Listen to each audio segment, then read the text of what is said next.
Sir new guides की delivery परसों तक हो जाएगी। सर हमें ना ऑनलाइन ट्यूटोरियल्स के साथ भी टाइप करना चाहिए, इससे हमारे स्टूडेंट्स को हेल्प मिलेगी।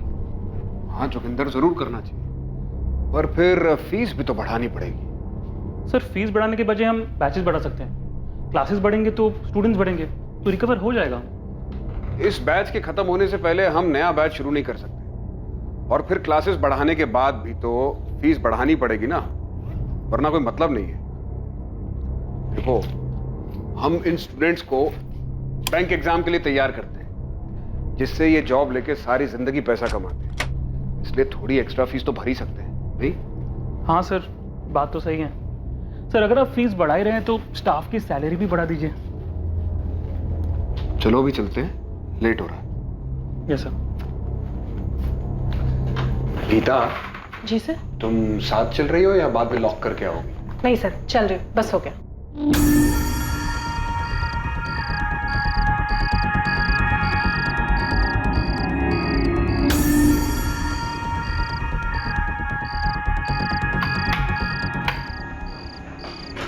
मैंने सैंपल पेपर डाउनलोड कर लिया, बाकी कल करूंगी। उस सैम्पल पेपर के साथ अगर बैंक इंटरव्यूज हो तो वो भी मेल कर देना।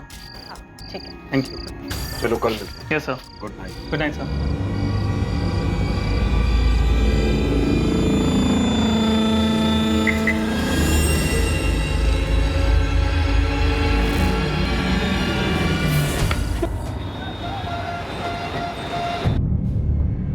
The number you have called is currently switched off. माँ, आप खाना खा लो। वैभव का फोन नहीं लग रहा है। 9:30 बज गए। अब तक तो वैभव को आ जाना चाहिए था। कहाँ रह गया होगा? पता नहीं माँ, ट्राई तो करी हूँ लेकिन फोन लग नहीं रहा। शायद जोगिंदर के साथ कहीं गए होंगे, नेटवर्क इशू होगा। 10 मिनट और इंतजार कर लेते। कहाँ हैं आप वैभव? मैं और माँ आपका खाने पर इंतजार कर रहे हैं।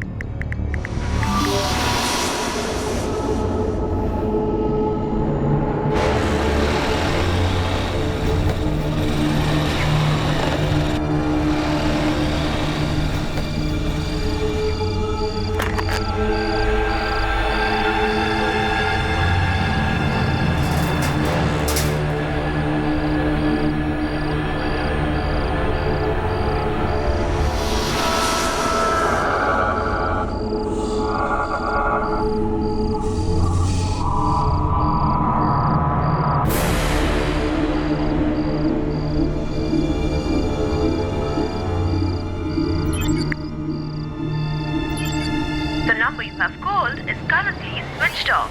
Please try again later. आरती जोशी, वैभव जोशी की पत्नी, जो एवी स्टडी सेंटर का ओनर और डायरेक्टर था, उसे ढूंढते हुए स्टडी सेंटर आती है, जहां उसे अंदेशा होता है कि शायद कुछ गलत हुआ है। आरती घर वापस जाकर सेंटर के मेन गेट की डुप्लीकेट चाबी लेकर वापस आती है और दरवाजा खोलती है। स्टडी सेंटर के अंदर जिन हालात से उसका सामना होने वाला था, वो बेहद चौंकाने वाले थे।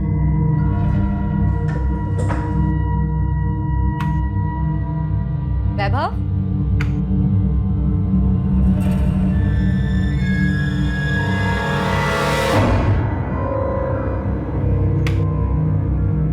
वैभव,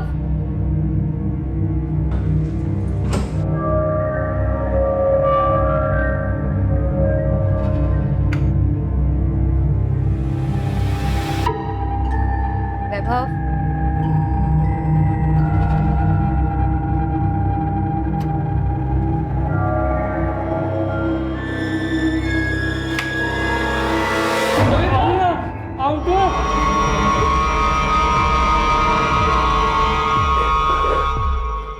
वैभव, वैभव कहाँ है? पता नहीं मैम, उन्होंने मैं बांधा और बाहर से खुंडी लगा के चले गए। क्या? आरती मैम, वो मुझे लगता है वो वैभव सर को दूसरे वाले क्लासरूम में ले गए होंगे।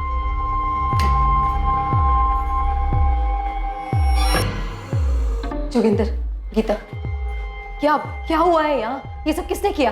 मैम वो 3 लोग थे, तीनों के पास गन्स थे। हम सेंटर से निकल ही रहे थे कि अचानक वो लोग जबरदस्ती हम तीनों को अंदर ले आए।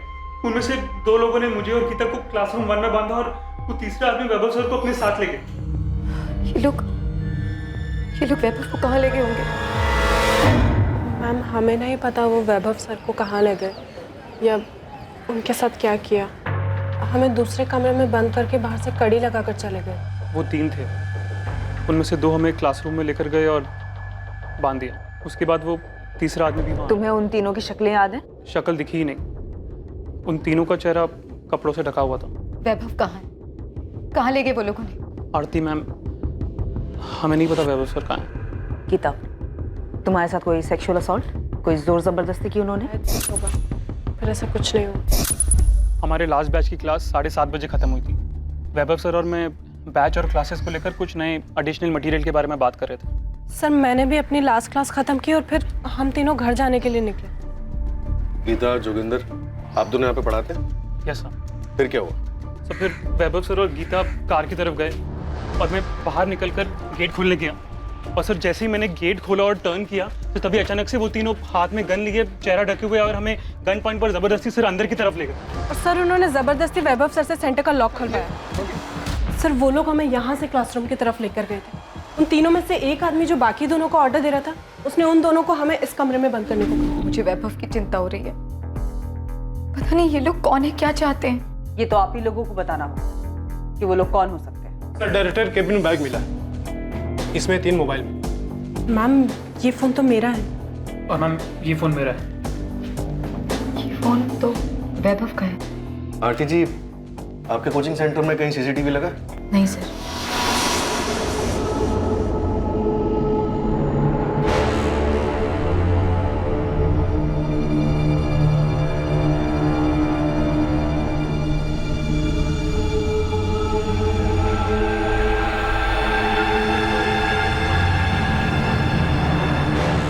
आरती बेटा, कौन है ये लोग और क्या चाहते हैं? और वैभव को क्यों लेके गए हैं और कहाँ लेके गए हैं? कुछ समझ में नहीं आ रहा है माँ, यहाँ क्या हुआ है? आरती जी, हमें वैभव का एक फोटो चाहिए, हम पता लगाते हैं। सर, मैंने पूरा सेंटर देख लिया, कहीं पर भी, यहाँ तक कि डायरेक्टर्स केबिन को भी देखकर ये नहीं लग रहा है कि वो लोग चोरी या फिर लूटपाट के इरादे से आए थे। मैम लूटपाट के लिए यहाँ क्लास में कुछ है भी नहीं, और वैसे भी पैसे या कोई इंपॉर्टेंट चीज़ हम यहाँ रखते नहीं है। हिना, आसपास के एरिया और मार्केट में पता करो, कहीं सीसीटीवी है क्या? Sure sir. आरती जी, आपकी नजर में कोई ऐसा है जो वैभव को नुकसान पहुंचाना चाहेगा?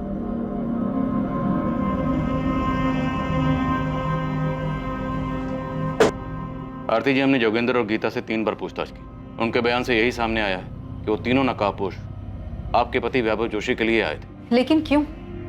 वो लोग मेरे पति वैभव को ही क्यों ले गए? सर, वैभव की किसी से क्या दुश्मनी हो सकती है? 5 साल से कोचिंग क्लासेस चला रहा है, पढ़ाने का काम करता है, बिल्कुल सीधी सादी जिंदगी है उसकी। और मोहन जी, आपके जीजा वैभव जोशी की सीधी सादी जिंदगी में कुछ तो टेढ़ा हुआ होगा, जो 11 अगस्त की रात को 3 बंदूकधारी बंदूक की नोक पर उन्हें उठाकर ले गए, उनका मोबाइल पीछे छोड़ गए। इतनी प्लानिंग के पीछे कोई तो वजह होगी। सर, मुझे तो कुछ नहीं पता। आरती, उन्होंने तुम्हें कुछ बताया था? नहीं भैया, मुझे उन्होंने कुछ नहीं बताया था ऐसा। और इनफैक्ट आप माँ जी से भी पूछ सकते हैं, उन्हें भी कुछ नहीं पता। और आरती जी, कुछ तो है, क्योंकि जो 3 लोग आए थे वो ऐसे नहीं आए थे, वो पूरी प्लानिंग के साथ आए थे। प्लीज आप लोग मेरे पति को ढूंढिए।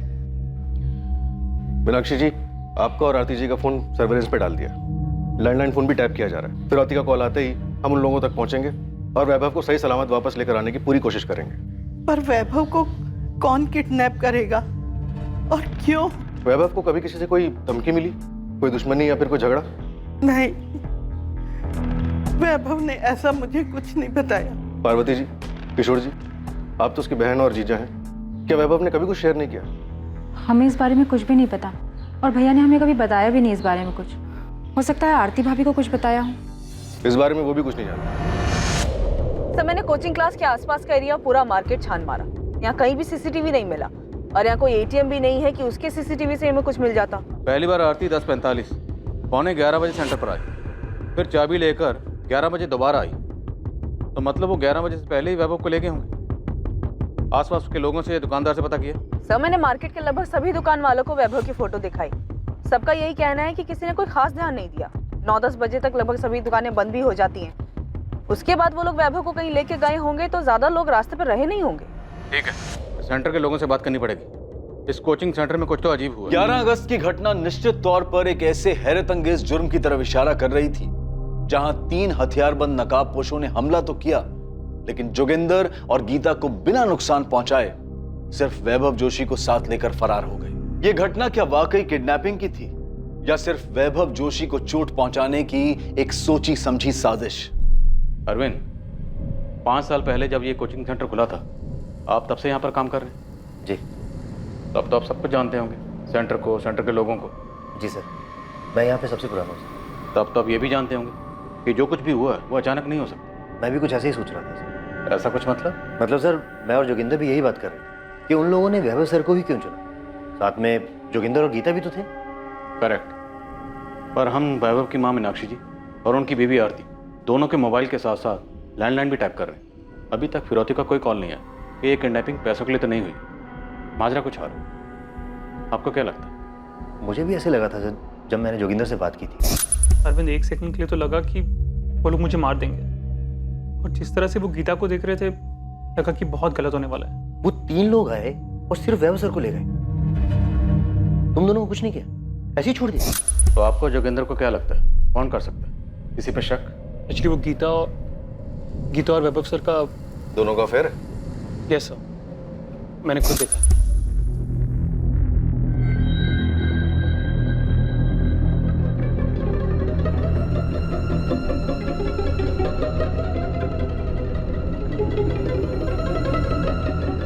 सर एक्चुअली अरविंद को भी उनके अफेयर के बारे में पता है, इसलिए हमें ऐसे लगा कि इस तरह से 3 लोग आए और सिर्फ वैभव को उठाकर ले गए। ये सब नाटक था, फर्जी था, असली मकसद कुछ और है। तो वैभव ने किडनैपिंग का ये सारा ड्रामा अपने किसी मकसद में कामयाब होने के लिए किया, और साथ में गीता भी शामिल है। पता नहीं सर, मैं तो आपको वो बता रहा हूँ जो वैभव सर और गीता के बीच में चल रहा था। पर सर, ईमानदारी से बोलूँ तो ये बात कुछ हजम नहीं हुई कि एक को उठा के ले गए और 2 को सही सलामत छोड़ दिया।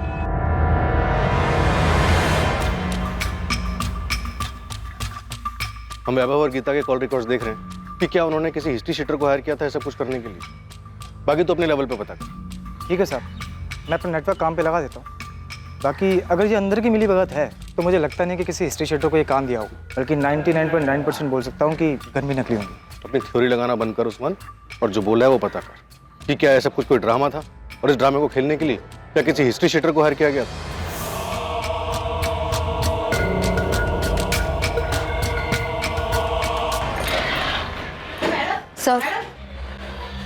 सर 2 दिन हो गए मेरे पति को गायब हुए, और आप लोग उन्हें ढूंढने के बजाय मुझे ये बता रहे हैं कि उनका गीता के साथ अफेयर चल रहा था, इसलिए उन्होंने खुद को किडनैप करवाने का नाटक किया। आरती जी, हम ये नहीं कह रहे हैं कि ऐसा ही हुआ है, लेकिन जो हुआ है उस पर यकीन नहीं किया जा सकता। अभी तक फिरौती का कोई कॉल नहीं है, तो वैभव को अपने साथ क्यों लेकर गए? सर, ये पता लगाने का काम आप लोगों का है। आप लोग उन्हें ढूंढ नहीं पा रहे, इसलिए कहानी बना रहे। आपको इन बातों पर विश्वास हो रहा होगा, लेकिन मुझे नहीं है। मेरी और वैभव की शादी को 6 साल हो चुके हैं। वो इंस्टीट्यूट हमारा सपना है, हमने मिलकर शुरू किया था। और रही बात अफेयर की, तो वैभव ऐसे इंसान है ही नहीं, और अगर ऐसा है भी तो ये सब कुछ छोड़ छाड़ कर कहीं क्यों जाएंगे? आरती जी, हम किसी नतीजे पर नहीं पहुंच रहे। हम सिर्फ इतना कह रहे हैं कि ऐसा भी हो सकता है। हमने वैभव की तस्वीर वाराणसी के सभी पुलिस स्टेशन में भिजवा दी। पुलिस अपना काम कर रही है। हम 11 अगस्त की सारी सीसीटीवी फुटेज खंगाल लें ताकि कहीं से कोई सस्पेक्ट गाड़ी नजर आ जाए, और अभी तक ऐसा कुछ सामने नहीं है। लेकिन आपके सेंटर से जो बात सामने आई है वो फैक्ट है। वैभव और गीता का अफेयर था। उस रात जो 3 बंदूकधारी कोचिंग सेंटर में आए थे, उन्होंने गीता और जोगेंद्र को वहीं छोड़ा और आपके पति वैभव जोशी को साथ में ले गए। आप खुद सोचिए और बताइए, उन 3 लोगों ने ऐसा क्यों किया? गीता, वैभव जोशी कहाँ है? मुझे कैसे पता होगा वो कहाँ है? और आप ये मुझसे क्यों पूछ रहे हैं? ये नाटक बंद करो समझी, क्योंकि हमें पता चल चुका है कि तुम्हारा और वैभव का अफेयर चल रहा है। हाँ, मेरा और वैभव सर का अफेयर चल रहा है, पर इसका मतलब ये तो नहीं ना कि मैंने उनकी किडनैपिंग करवाई है। अगर तुमने नहीं करवाई तो फिर किसने करवाई? वैभव ने। वो अपनी किडनैपिंग खुद क्यों करवाएगा? अरे माना हम रिलेशनशिप में, पर इस किडनैपिंग से हमारा क्या फायदा हो सकता है? आप ही बताइए, क्योंकि ये भी तो आप ही का कहना है कि किडनैपिंग फेक है। खुद को किडनैप करा के वैभव सर को क्या मिलेगा? तो तुझे लगता है कि वो सच में किडनैप हुए हैं? मोहन भैया, ये पुलिस क्या अनाप शनाप बोल रही है? उनका कहना है कि वैभव और गीता का अफेयर चल रहा है, जबकि मैं जानती हूँ ऐसा कुछ भी नहीं है। आरती, तुम्हें कोचिंग क्लासेस से ब्रेक लिए हुए पूरा 1 साल हो चुका है। तो क्या हुआ? वैभव मेरा बेटा है, मैं उसे अच्छी तरह जानती हूँ। माँ जी, आरती, हम सब जानते हैं कि वैभव कैसे है, मगर उस गीता ने पुलिस के सामने बयान दिया है कि उसका वैभव के साथ में अफेयर चल रहा है। ये गीता वीता जो कोई भी हो ना, झूठ भी तो बोल सकती है। मगर माँ जी, अगर किसी औरत का किसी शादीशुदा मर्द के साथ नाम जुड़ता है और वो बात सच भी हो तो भी औरत मानती नहीं है, झुटला देती है। लेकिन यहाँ तो उल्टा ही हो गया है। गीता सीना ठोक कर कह रही है कि उसका और वैभव भाई साहब का अफेयर है। ठीक है, उसने मान लिया, मैंने भी मान लिया कि गीता और वैभव का अफेयर चल रहा है। लेकिन इससे ये कैसे साबित होता है कि मुझे छोड़कर गीता के साथ जाने के लिए उन्होंने खुद को किडनैप करवा लिया? क्यों? अब भी आप यही कहेंगे कि आपको नहीं पता वैभव कहाँ है? हाँ हाँ हाँ, और कैसे कहूँ, कितनी बार कहूँ आपसे? मैं सिर्फ कह ही नहीं रही हूँ, मुझे सच में नहीं पता वैभव सर कहाँ है। ठीक है, अभी आप जा सकती हैं, लेकिन सिर्फ यहाँ से, वाराणसी से बाहर नहीं, क्योंकि अब तो आपको पता है ना कि हमें पता है कि आपके और वैभव के बीच में क्या चल रहा है। सर 4 दिन हो गए, गीता और वैभव के कॉल रिकॉर्ड शांत हुए, लेकिन ऐसा कुछ नहीं मिला जिससे लगे कि ये दोनों ऐसी कोई प्लानिंग कर रहे थे। देखा जाए तो आरती का पॉइंट तो सही है। इस तरह खुद को किडनैप करवा के वैभव को क्या हासिल होगा? उसके बैंक अकाउंट तक आरती के साथ ज्वाइंट में है। एक पैसा इधर से इधर नहीं हुआ। बात तो सही है सर, वैभव ऐसा क्यों करे? कोचिंग क्लासेस खोलना उसका सपना था। एग्जैक्टली, वही तो पॉइंट। हेलो, आपको अंदाजा है हमारे देश में कितने लोग बेरोजगार हैं? कौन बोल रहा? देश में फैली बेरोजगारी का अंदाजा है कुछ? पहले तुम बताओ, तुम बोल कौन रहे हो? मैं वो हूँ जिसका कोई चेहरा नहीं है, उन लाखों करोड़ों में से एक बेरोजगार जो एक नौकरी पाने के लिए दर दर ठोकरे खा रहा है। तुम ये बताओ कि मुझसे क्या चाहते हो? 1 साल की कोचिंग की फीस 60,000 रुपये, 40,000 रुपये ऊपर से नौकरी दिलवाने की गारंटी के। कितने हुए? पूरे 1 लाख रुपए। मैं अकेला नहीं हूँ जिसने 1 लाख रुपए भरे। 1 लाख भरने के बाद भी नौकरी नहीं है। क्या इस सब का वैभव जोशी के एवी कोचिंग सेंटर से कुछ लेना देना है? जब कोई बिना रोजगार भूखा मरता है ना, पूरे 1 लाख रुपए भर के, तब उसकी परेशानी किसी को नहीं दिखती, उसकी समस्या, उसकी मेहनत। पर अब मैं निश्चिंत हूँ, क्योंकि अब आपके पास भी एक परेशानी है, ये जानने की कि जिसने मुझे परेशान किया उसके साथ क्या हुआ, क्यों हुआ। हेलो हेलो दिलीप, पता करो ये फोन कहाँ से है। पता करता हूँ सर।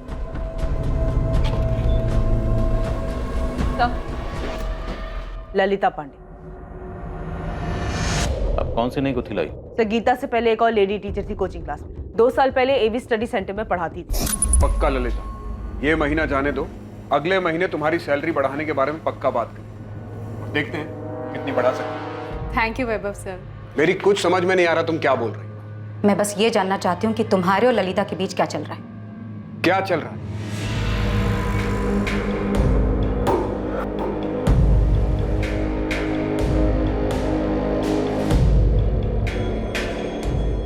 मैम, ये वैभव सर ने ये क्या है? अभी 3 महीने पहले ही तुमने 25% की हाइक दी थी ना उसे सैलरी में, और 50% देना चाहते हो? क्यों? क्योंकि वो डिजर्व करती है, अच्छी टीचर है, मेहनती है। मैं तो सोच रहा हूँ एक बैच और बढ़ा दूं। वो सुबह क्लास देने को तैयार है और हमारे पास स्टूडेंट्स भी हैं। हाँ, मॉर्निंग का बैच होगा तो तुम्हें भी जल्दी जाना पड़ेगा ना। बैच का बैच चलेगा और साइड बाय साइड तुम्हारी ऐश भी, है ना? आरती तुम... वैभव, तुम अच्छी तरह से जानते हो कि मैं एक सक्सेसफुल बैंकर रह चुकी हूँ। बिजनेस और उसकी बारीकियां ना अच्छी तरह से पकड़ लेती हूँ, और मुझे नजर आ रहा है कि मेरा बिजनेस और मेरी पर्सनल लाइफ ना दोनों कहाँ जा रहे हैं। तुम गलत सोच रही हो। मेरे और ललिता के बीच में ऐसा कुछ नहीं चल रहा। कुछ नहीं चल रहा है ना? ठीक है, तो कल जाकर ललिता से ना सामने सामने पूछ लेते हैं कि तुम दोनों के बीच क्या है और क्या नहीं। जहां एक तरफ गीता के साथ वैभव का अफेयर इस किडनैपिंग के पीछे की वजह दिखाई दे रहा था, वहीं दूसरी तरफ सामने आया एक अज्ञात फोन कॉल जिसमें नौकरी देने का झांसा देकर पैसे लेने की बात भी सामने आई। फिर अचानक ललिता नाम की महिला का खुलासा हुआ। ललिता 2 साल पहले एवी स्टडी सेंटर में पढ़ाती थी, जिसका वैभव के साथ अवैध संबंध था। क्या वैभव के अगवा होने के पीछे इन 3 कारणों में से कोई एक कारण था, या वजह कुछ और ही थी? तहकीकात के दौरान इस केस में अभी पुलिस के सामने कई चौंकाने वाले सच आने बाकी थे। पहले गीता, अब ललिता, योगेंद्र शर्मा, अरविंद कश्यप, वैभव जोशी के बारे में और क्या बताना बाकी? अब सब कुछ एक साथ बताओगे या आप भी किस्तों में बताओगे? नहीं सर, वो हमें बाद में लगा कि वैभव सर गीता के कारण खुद की किडनैपिंग क्यों करेंगे, इससे उन्हें क्या मिलेगा, बल्कि जो है वो भी चला जाएगा। सब फिर याद आया कि 2 साल पहले जब वैभव सर का ललिता के साथ रिलेशन था, तब आरती मैम भी यहाँ काम करती थी, और जब आरती मैम को इन दोनों के बारे में पता चला तो उन्होंने तमाशा किया और बहुत बेइज्जती करके ललिता को कोचिंग सेंटर से निकाल दिया था। रेजिग्नेशन दे और निकल जाए यहाँ से। दोबारा ना अपनी शक्ल मत दिखाना मुझे। आरती पहले लेकिन मेरी बात तो सुनो। लेकिन कुछ नहीं। क्या बात सुनो तेरी? हाँ, अपनी नौटंकी की दुकानदारी उठा और दफा हो जाए यहाँ से। अगर मैं जाने से मना कर दूं तो? मना करके तो देख, ऐसी हालत करूंगी ना तेरी तो सोच भी नहीं सकती। धमकी नहीं दे रही हूं, सच बोल रही हूं। मैं और वैभव पति पत्नी है। तेरी तरह हर किसी का पैसा देखकर ना मुंह नहीं मारते फिरते हम लोग।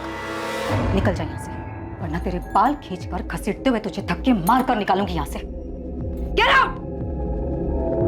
और सर फिर हमें लगा कि अगर वैभव सर को सच में किसी ने किडनैप किया है तो वो कौन हो सकता है और क्यों? फिर हमें ललिता का ध्यान आया सर ललिता इतनी आसानी से अपनी बेइज्जती भूलने वालों में से नहीं थी। और जिस तरह उस दिन वो कोचिंग सेंटर से गुस्से में रोते हुए निकली थी सर, हमें लगा कि... तो आप लोगों को लगा कि वैभव जोशी को गीता ने नहीं, ललिता ने किडनैप करवाया होगा। तुमको सबूत चाहिए?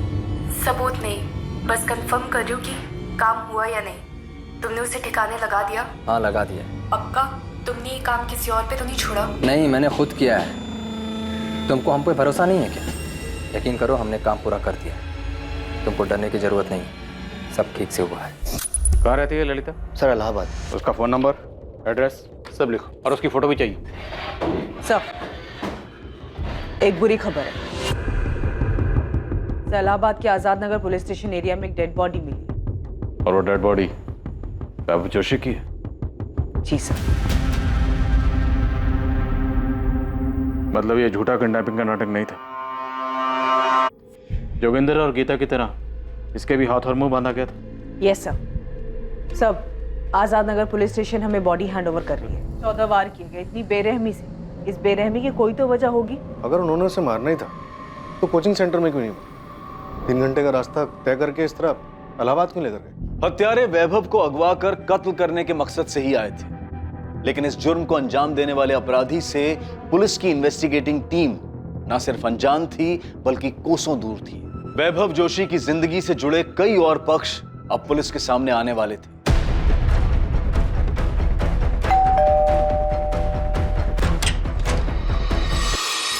ललिता पांडे? जी मैं ही हूँ ललिता पांडे। अगर आप ललिता पांडे हैं तो फिर आपको ये भी मालूम हुआ होगा कि वैभव जोशी का मर्डर हुआ है। नहीं, अभी आप ही से पता चला, बुरा लगा सुनकर। अच्छा, हमने सुना है कि एक टाइम था जब आप दोनों काफी करीब थे। सही सुना है आपने, थी। सर एक्चुअली ये बात यहाँ सबको पता है कि नौकरी की गारंटी के लिए कुछ कैंडिडेट एक्स्ट्रा पैसे दिया करते थे, पर हाँ ये है कि सबके साथ ऐसा नहीं होता था। यस सर, क्योंकि मुझसे भी वैभव सर ने कभी कोई ऐसी बात नहीं कही और ना ही कभी फीस के अलावा कोई पैसे दिए। हाँ, मैंने भी नहीं दिए सर, और ऐसी कोई बात भी नहीं हुई थी। तो फिर किसके साथ होता था? सर मैंने बोला तो कि सिर्फ इधर उधर से सुना है, पर्सनली मैं किसी को नहीं जानता और ये भी यकीन से नहीं कह सकता कि किसी ने पैसे दिए भी हैं या नहीं।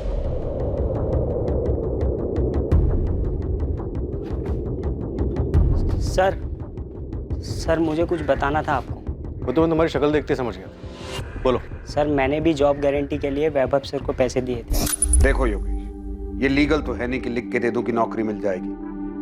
हाँ, जबान दे सकता हूँ कि नौकरी मिल जाएगी। अब भरोसा कर सकते हो तो ठीक है, नहीं तो कोई बात नहीं। सर भरोसा है सर मैं पैसे भी दे दूंगा, पर नौकरी तो मिल जाएगी ना सर मुझे नौकरी की बहुत जरूरत है। अरे नौकरी की जरूरत किसको नहीं है, मैं तो सिर्फ 50,000 बोल रहा हूँ, लोग लाखों लिए घूम रहे हैं। अब मेरी बात ध्यान से सुनो, फीस के अलावा 50,000 देने होंगे, वो भी कैश में, और ये बात जाके बाहर किसी को बताना मत। सर मैंने उन्हें पैसे दिए थे सर, अब मेरे पैसे, मेरी नौकरी का क्या होगा सर? निखिल बता रहा था कि वैभव जोशी ने और भी स्टूडेंट से पैसे लिए थे। बता सकते हो किस किस से लिए थे? सर पैसे तो बहुत लोगों ने दिए होंगे, किस किस ने दिए ये नहीं मालूम सर, पर जिस दिन वैभव सर किडनैप हुए थे उस दिन मुझे एक पुराने स्टूडेंट मिला था मुझे इस कोचिंग सेंटर में। तुम एवी स्टडी सेंटर में हो? हाँ। नौकरी की गारंटी के लिए पैसे दिए हो? दिए हो तभी इतने परेशान दिख रहे हो इनके गायब होने से। आपको कैसे मालूम कि मैंने पैसे दिए हुए? तुम अकेले नहीं हो जिसे नौकरी का जासा डालकर ये कमीना पैसा लिया है। अरे ऐसा मत बोलो भाई, मैंने पूरे 50,000 रुपए दिए। 40 से 50 का डाला? 50,000 तो डूब गए, ना नौकरी मिलेगी और ना ही पैसा। क्या पता, शायद वैभव जोशी भी कभी ना मिले। उसने कहा था कि वैभव जोशी नहीं मिलेगा। हाँ सर, कुछ ऐसा ही बोला था उसने। कौन था ये लड़का? कौन था ये तो नहीं मालूम सर, ना मैंने उसे नाम पूछा ना उसने बताया कुछ। इसी कोचिंग क्लास में आता था वो? मैंने उसे देखा तो नहीं कभी, पर कभी तो आया होगा ना सर, तभी तो उसको मालूम है कि वैभव सर नौकरी की गारंटी के लिए पैसे लेते हो। दिलीप, आज से लेकर पिछले 5 साल तक एवी कोचिंग सेंटर के जितने भी स्टूडेंट्स हैं सबकी डिटेल निकलवा। Yes sir. मैं भी एडमिन ऑफिस से डिटेल्स निकलवाता हूँ, वहाँ पता चल जाएगा कि लड़का कौन था जो योगेश से मिला था। तब तक मैं आरती से मिलता हूँ। अगर वैभव जोशी नौकरी देने के नाम पर झांसा देने वाला कोई रैकेट चला रहा था तो उसकी बीवी आरती को तो पता ही होगा। Right sir.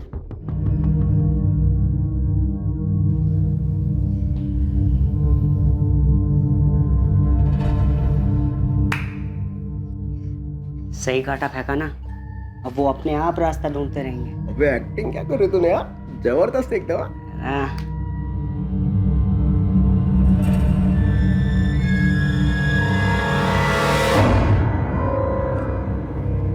सीधा सीधा मेरा नाम आगे करना जरूरी था क्या? समझो जरा, तुम्हारी बात निकली तभी तो ललिता तक गई। लेकिन मैं ललिता नहीं हूँ, ना ही मैं चाहती हूँ जैसा उसके साथ हुआ वैसा मेरे साथ भी। मैं सबके सामने तमाशा बन गई थी, और मेरे और आरती के बीच में जो भी हुआ उसमें भी मेरा ही तमाशा बना। और सबसे बढ़कर वैभव, उसने भी हमारे रिलेशन को तमाशा बनाकर रख दिया था। वैभव ने आपके प्यार का तमाशा बनाया तो आपने बदला ले लिया, जान से मार दिया। बदला? 2 साल बाद बदला लेकर मुझे क्या मिलेगा? मैंने जो खोया है वो वापस कभी नहीं आ सकता। प्यार करती थी मैं वैभव से, शादी करना चाहती थी उससे। अगर तुम आरती को छोड़ दोगे तो उसकी सारी बदतमीजियों का जवाब मिल जाएगा उसे। निकाल बाहर करो आरती को प्लीज वैभव। वैभव, हम साथ में मिलकर अपनी एक नई कोचिंग क्लासेस शुरू कर सकते हैं। डिवोर्स दे दो आरती को। ये जगह मेरे अकेले की नहीं है, उसका भी हिस्सा है इसमें, और सिर्फ उसका ही नहीं, उसके भाई का भी हिस्सा है। उसे डिवोर्स दे दूंगा तो मैं बर्बाद हो जाऊंगा।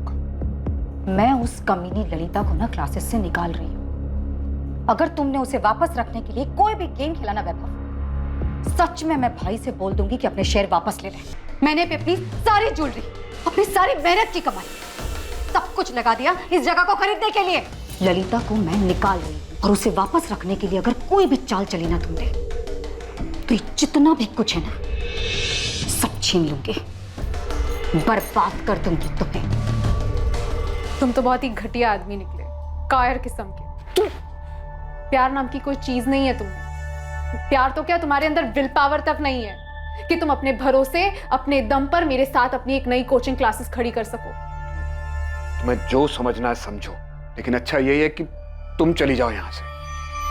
मैंने इतनी मेहनत के साथ ये सब कुछ खड़ा किया है, मैं इसे खो नहीं सकता, नहीं छोड़ सकता इसे। तब सच में मेरा मन किया कि मैं मार दूं उसे भी और उस आरती को। वैभव तो मर चुका है, अब किसकी बारी है? आरती की। तब तो आप आरती के बारे में भी इतनी छानबीन करेंगे ना जितनी मेरे बारे में की है। ललिता, हमें आदत है लोगों को एक दूसरे पे इल्जाम लगाते देखने सुनने की। इल्जाम नहीं लगा रही हूँ, सीरियसली पूछ रही हूँ।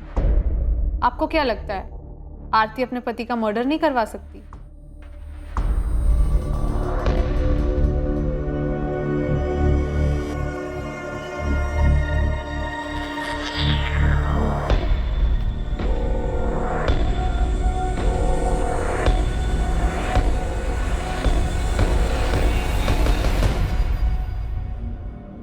योगेश, तुम्हें वाकई में कोई मिला था या फिर तुम झूठ बोल रहे हो? सर मतलब सर, हमने जोगिंदर शर्मा और अरविंद कश्यप दोनों से बात की, और दोनों टीचर्स का यह कहना है कि वैभव अलग से बुलाकर स्टूडेंट से जॉब के नाम पे पैसे नहीं ले सकता।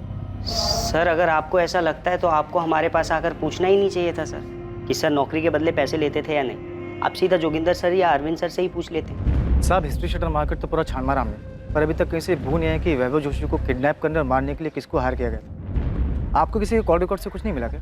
हम अभी तक वैभव जोशी के एक्स्ट्रा मैरिटल अफेयर और एक टिप कि वो नौकरी के नाम पर पैसे खाता था, बस इसी में झूल रहे। सर, आप वैभव की पत्नी आरती को खंगाली। मैं भी थोड़ा डीप में जाता हूँ, पता नहीं क्यों मुझे ऐसा लगता है कि ये मैटर आरती से कनेक्टेड है। सर ललिता भी यही तुक्का लगा रही थी। किसी के कॉल रिकॉर्ड से कुछ नहीं मिला, एक भी नंबर ऐसा नहीं मिला जिससे लगे गड़बड़ हुई। नहीं सर, लेकिन वैभव के कॉल रिकॉर्ड से इतना पता चला है कि वो अपनी कोचिंग सेंटर की कई लड़कियों के साथ टच में था, और जब मैंने उन सभी लड़कियों से बात की तो सबका यही कहना है कि वो सब क्लासेस और पेपर्स के बारे में बातचीत करती थी। शादीशुदा होकर 2 साल पहले तक ललिता से अफेयर था। ललिता के जाने के बाद 6 महीने पहले ये गीता आई, फिर इसके साथ शुरू हो गए एक और अफेयर। सर ये गीता, ये यहाँ सिर्फ टीचर बनकर नहीं आई, ये इससे पहले सेंटर में स्टूडेंट भी रह चुकी है। सर, जिस नाराज बेरोजगार का आपको कॉल आया था, मैं वो हूँ जिसका कोई चेहरा नहीं है।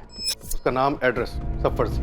उस सिम से सिर्फ एक ही फोन किया गया था जो आपको आया था। और सर वो योगेश पाल, जिसने हमें लीड दी थी कि वो कोचिंग क्लास के किसी एक्स स्टूडेंट से मिला था, जिसने बताया था कि वैभव नौकरी का लालच देकर पैसे लेता था। नजर रखो इस योगेश पाल पर। जिस बेरोजगार की बात कर रहा है हो सकता है ये खुद ही हो और झूठ बोलकर हमें गुमराह कर रहा है।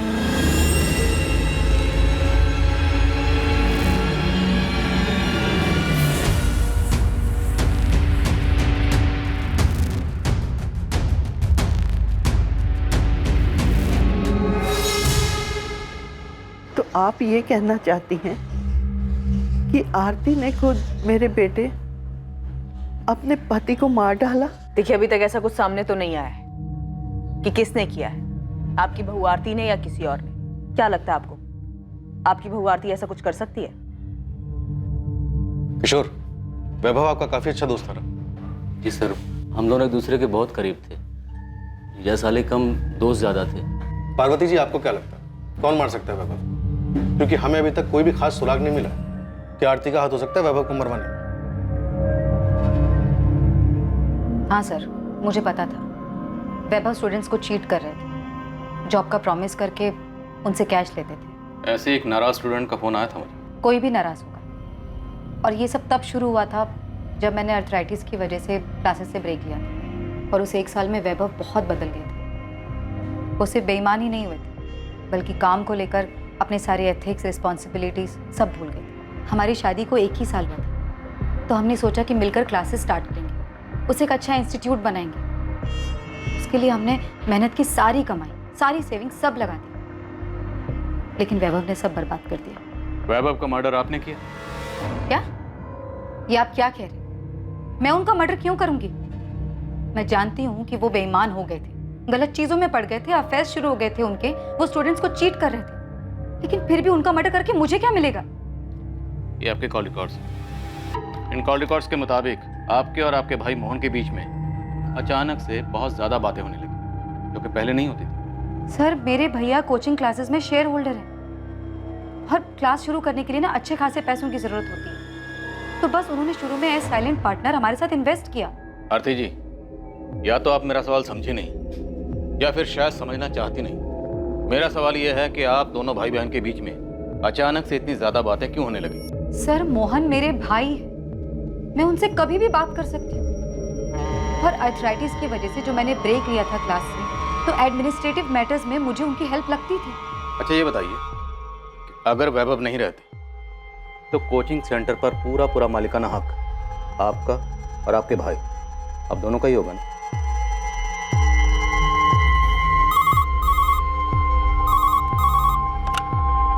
हेलो, उस्मान बोल रहा हूँ। आरती भी आपके सामने है। उस पे एक प्रेम मिश्रा नाम का एक बाउंसर फेंको ना। पहले कुछ बैकग्राउंड बोल। ये प्रेम मिश्रा एक साल पहले तक इनके एडमिन सपोर्ट स्टाफ में काम करता था। वैभव ने इसको नौकरी से निकाल दिया। ठीक है, आप प्रेम मिश्रा को जानती होंगे? हाँ, जानती हूँ। तो इस प्रेम मिश्रा को 1 साल पहले वैभव ने नौकरी से निकाल दिया था, है ना? हाँ। क्यों?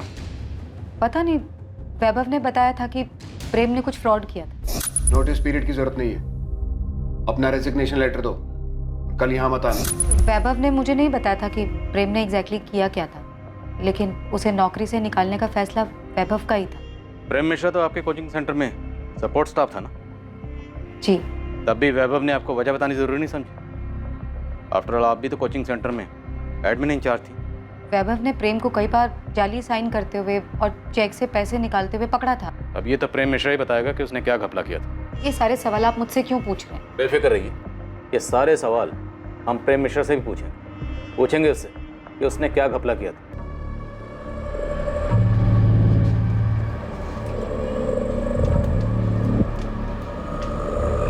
सर, मेरी टीम योगेश पाल पे नजर रख रही थी। योगेश पाल ही हमें प्रेम मिश्रा तक लेके गए।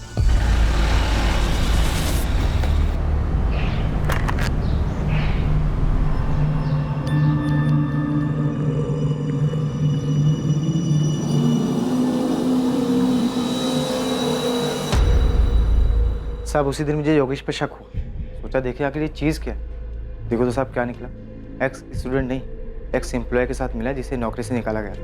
अभी इस्तीफा दे और निकल यहाँ से। ये प्रेम मिश्रा हमारे सामने नहीं आया था। अब ये बताओ कि तुमने इस प्रेम मिश्रा का बाउंसर आरती के सामने फेंकने के लिए क्यों कहा था? ऐसे सर रिएक्शन देखने के, क्योंकि मुझे योगेश की कहानी में 100% झोल देखते हैं। सर हो सकता है जॉब के नाम पर पैसे लेने वाली कहानी पूरी तरह झूठी हो, जो हमें गुमराह करने के लिए सुनाई गई हो। पॉसिबल है, क्योंकि इस प्रेम मिश्रा का नाम सुन के आरती घबरा गई थी और प्रेम मिश्रा को नौकरी से निकालने वाली जो उसने कहानी सुनाई उसमें दम नहीं लगती। और जब मैंने उसके सामने ये घपला क्रॉस चेक करने वाली बात कही तो और भी हड़बड़ा गई थी। उसने सोचा हो कि हम वैभव के अफेयर और उसके जॉब के नाम पर पैसे लेने वाले एंगल में इतने फंस के रह जाएंगे कि प्रेम मिश्रा के एंगल तक पहुंच ही नहीं पाएंगे। आरती बेटा, पुलिस आई थी, पता नहीं क्यों मुझे लगा कि वो कहना चाहती है कि मैंने वैभव को मरवाया है। माँ, मैं मानती हूँ कि मेरे और वैभव के बीच सब कुछ ठीक नहीं था, लेकिन मेरे अंदर इतनी घिनौनी सोच ने कभी जन्म नहीं दिया कि मैं वैभव को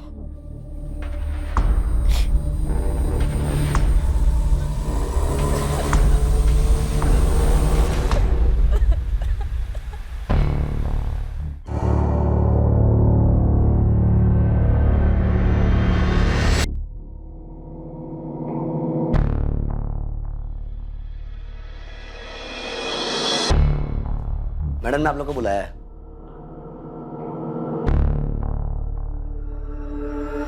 hello ma'am. Please have a seat. आपकी चिट पढ़ी मैंने, उसमें लिखा था कोचिंग क्लासेस के जीएसटी भरने में कुछ प्रॉब्लम है, लेकिन सुरेश जी ने मुझे इस बारे में कुछ नहीं बताया। सुरेश जी आपको कॉल कर रहे थे लेकिन आपका फोन नॉट रीचेबल आ रहा। मैं आपको सब समझा देता हूँ, एक सेकंड। ये देखिए, ये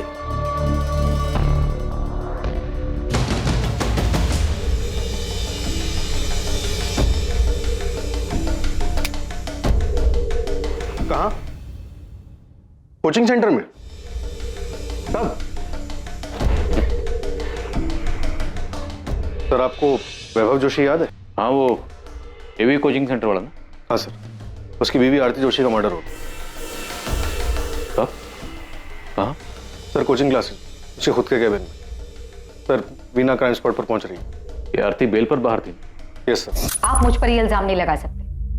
हाँ, मैं मानती हूँ प्रेम के साथ मेरा अफेयर था, लेकिन ये अफेयर मैंने वैभव से बदला लेने के लिए किया था। आरती जोशी, बहुत हो गया, बहुत घुमा लिया, अब खेल खत्म। हमें पता है कि आपने प्रेम मिश्रा के साथ मिलकर ये सारी प्लानिंग की। मैंने कोई प्लानिंग नहीं की, किसी को नहीं मारा है। मिलिए, आ गए आपके प्रेम। तो प्रेम मिश्रा जी, प्रेम से बोलेंगे या थोड़ा कष्ट का मिश्रण करें? सर वैभव को मारने का प्लान आरती का ही था। ये झूठ बोल रहा है। सर मैं झूठ नहीं बोल रहा हूँ। आरती सब खत्म हो चुका है, तुम भी सच मान लो। नहीं, ये सच नहीं है, ये झूठ बोल रहा है। इसने मारा है वैभव को और अब इल्जाम मुझ पर लगा रहा है। मेरा इसमें कोई हाथ नहीं। आरती जोशी, इस तरह चीखने चिल्लाने से आप गुनहगार से बेगुनाह नहीं बन जाएंगे। और आरती, वैभव के मर्डर में तुम्हारा मोटिव और हाथ दोनों क्लियर है। क्या सच में आरती वैभव के मर्डर की मास्टरमाइंड थी? हम गलत तो नहीं थे? आरती, सर किसने मारा मेरी बहन को? सर मैं इस कोचिंग का एडमिन इंचार्ज हूँ, चंदर सक्सेना। सर 2 लोग आए थे, उन्होंने बोला कि वो सीए फर्म से आए हैं और उन्हें आरती मैडम से जीएसटी के बारे में कुछ बात करनी है। जीएसटी के बारे में बात करनी है, टैक्स फाइल करने में कुछ प्रॉब्लम आ रहा है। हाँ तो मुझे बता दीजिए, मैं यहाँ का एडमिन इंचार्ज हूँ। सुरेश जी की बात हो गई है मैडम से, आप बस उन्हें इन्फॉर्म कर दीजिए। ठीक है, आप बाहर रिसेप्शन पे वेट करिए, मैं उनको बताता हूँ। और सर फिर मैंने चिट लेकर राम सेवक को भेजा कि वो आरती मैडम को जाके इन्फॉर्म कर दे। फिर मैडम ने पर्ची पढ़ी और उन दोनों को अंदर भेजने के लिए कहा। और वो लोग मर्डर करके ऐसे निकल गए, किसी ने कोई आवाज नहीं सुनी? आरती के चीखने की भी कोई आवाज नहीं आई? नहीं सर। साहब मैंने उन दोनों को जाते हुए भी देखा और मुझे लगा मीटिंग खत्म हो गई होगी। मुझे लगा ही नहीं कि वो कातिल थे और आरती मैडम का खून कर चुके थे। वो तो जब मैं उनके केबिन में चाय देने गया तो देखा कि वो कुर्सी पर मरी पड़ी है।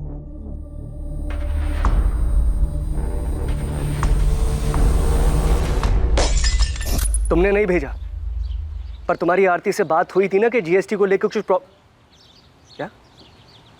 कोई बात नहीं हुई। सर, मैंने आपसे कहा था ना, मेरे सीए ने किसी को नहीं भेजा। मेरी भी अपनी सीए सुरेश पुजारी से बात हुई, ना तो उसने आरती से कोई बात की थी, ना उसने किसी को भेजा। तो कौन हो सकता है जो सीए के ऑफिस का बहाना करके आरती से मिलने आया और उसे मारकर चला गया? मुझे कैसे पता होगा सर? मेरी बहन को कोई मार के चला गया। मेरे लिए यही मानना मुश्किल हो रहा है अभी। तो आरती 6 महीने पहले ही सेंट्रल जेल से बेल पे बाहर हुई और अब इसका मर्डर हो गया। सर शायद वैभव जोशी मर्डर केस की फाइल हमें वापस खोलनी चाहिए। ये प्रेम मिश्रा अभी भी जेल में ही है ना? यस सर, उसने बेल के लिए अप्लाई किया था पर कोर्ट ने रिजेक्ट कर दिया। वो अभी भी सजा काट रहा है। अरे मिश्रा, वो तेरी जोड़ीदार आरती जोशी, मर्डर हो गया उसका।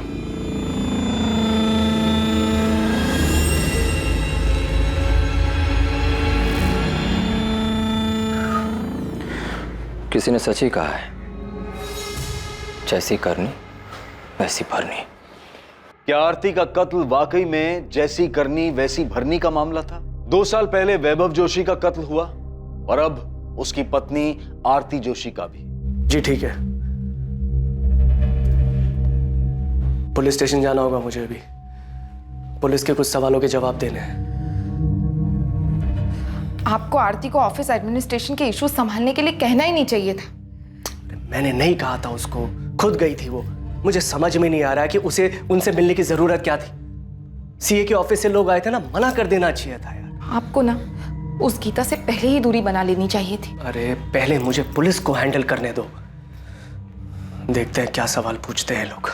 बिना मैं जब तक मोहन ठाकुर से बात करता हूँ, तुम आरती जोशी के पिछले 6 महीने के रिकॉर्ड्स निकलवाओ, जब से वो बेल पर जेल से बाहर आई थी। तो हमें वैभव की फैमिली को भी चेक करना चाहिए। उसकी माँ, बहन, जीजा, हो सकता है उनमें से किसी का इस मर्डर में हाथ हो। ठीक है, पता करो। और उस प्रेम मिश्रा के बारे में भी पता करो। Okay sir. नमस्कार साहब। उस्मान, खबर तो मिल गई होगी तुझे? साहब मुझे नहीं, पूरे शहर में खबर फैल चुकी है। आपको कुछ पता चला कि कौन है वो लोग? नहीं, लेकिन कोचिंग क्लासेस के पियोन रान सेवक और एडमिन इंचार्ज चंद्र सक्सेना की मदद से हम उन दोनों का स्केच बनवा रहे हैं जिन्होंने आरती का मर्डर किया था। कहना मुश्किल है कि स्केच कितना सटीक बनता है, क्योंकि दोनों सीए फर्म के एम्प्लॉय बनकर आए थे, तो जाहिर है थोड़ा भेस बदल कर आए होंगे। पर खैर, इसके अलावा कोई दूसरा चारा भी नहीं। कुछ भी करके इन्हें ढूंढ निकालना हो, अपने सारे सोर्सेज, अपने सारे नेटवर्क का इस्तेमाल कर। हमेशा कहा कि वैभव के मर्डर में हम आरती को लेकर गलत थे। एक बार इसका साथ में आना दो साहब, मैं फौरन अपना नेटवर्क काम पे लगा दूंगा। आखिर ये दोनों बच के जाएंगे क्या? दिलीप, हमें आरती के खिलाफ ठोस सबूत जुटाने होंगे। हम प्रेम मिश्रा और उसके साथियों के बयान पर भरोसा नहीं कर सकते, क्योंकि आरती कोर्ट में यही कहेगी वो बेकसूर है। ऐसे में उसे सजा दिलवाना मुश्किल होगा। 2 साल पहले यानी कि 2017 में पुलिस को एक ब्रेक थ्रू मिला था, जब उन्हें अपने खबरी से यह खबर मिली कि एवी स्टडी सेंटर का एक स्टूडेंट योगेश पाल प्रेम मिश्रा के संपर्क में है। वो प्रेम मिश्रा जो कभी स्टडी सेंटर में काम करता था, आरती जोशी का एडमिनिस्ट्रेटिव डिपार्टमेंट में सहायक था और आरती के साथ उसका अफेयर भी था। ये सारी जानकारी पुलिस के लिए वैभव मर्डर केस में बहुत महत्वपूर्ण साबित होने वाली थी। उस केस में, जिस केस में पुलिस के पास अब तक कोई क्लू नहीं था, कोई सही अंदाजा नहीं था कि वैभव जोशी का मर्डर किसने और क्यों किया। इस केस में पहली सफलता पुलिस को योगेश पाल से मिली जब उसे उठाया गया। बहुत घुमा लिया तूने हमें योगेश पाल। हमें पता है तू किसी एक्स स्टूडेंट से नहीं मिला था। सर मैं सच बोल रहा हूँ सर। तबे सच तो तू तब बोलेगा जब हमारा डंडा चलेगा। 50,000 डंडे गिन के मारना इसे। पहचानता है ना इसे? प्रेम मिश्रा। चल बोल, क्या सेटिंग थी तेरी इसके साथ? इतना तो हमें पता है कि नौकरी के नाम पर पैसे खाने वाली कोई बात नहीं थी। सर हमें पैसे मिले थे, 1 लाख मुझे और 1 लाख निखिल को।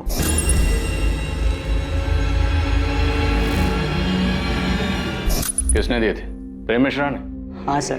तो मतलब ऐसा कोई एक्स स्टूडेंट था ही नहीं जिसे तू रेस्टोरेंट में मिला था?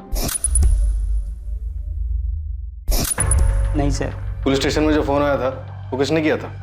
मैंने किया था सर। मैं वो हूँ जिसका कोई चेहरा नहीं है, उन लाखों करोड़ों में से एक जो बेरोजगार घूम रहा है। क्या इस सब का वैभव जोशी के एवी कोचिंग सेंटर से कुछ लेना देना है? जब बिना रोजगार कोई भूखा मरता है ना, वो भी 1 लाख रुपए भर के, तब उसकी परेशानी किसी को नहीं दिखाई देती। पर अब मैं निश्चिंत हूँ, क्योंकि अब आपके पास भी एक परेशानी है, ये जानने की कि जिसने मुझे परेशान किया उसके साथ क्या हुआ, क्यों हुआ। सर मैंने वैभव सर को नहीं मारा सर। मुझे और निखिल को 1-1 लाख रुपए मिले थे सर। सर उस दिन जब आप कोचिंग सेंटर आए थे ना सर, तो हमने पहले ही प्लान बना लिया था कि निखिल वो पैसे लेकर नौकरी देने वाली बात उठाएगा और मैं आपको वो पुराने स्टूडेंट की कहानी सुनाऊंगा। योगेश, तू पुलिस को फ़ोन करेगा।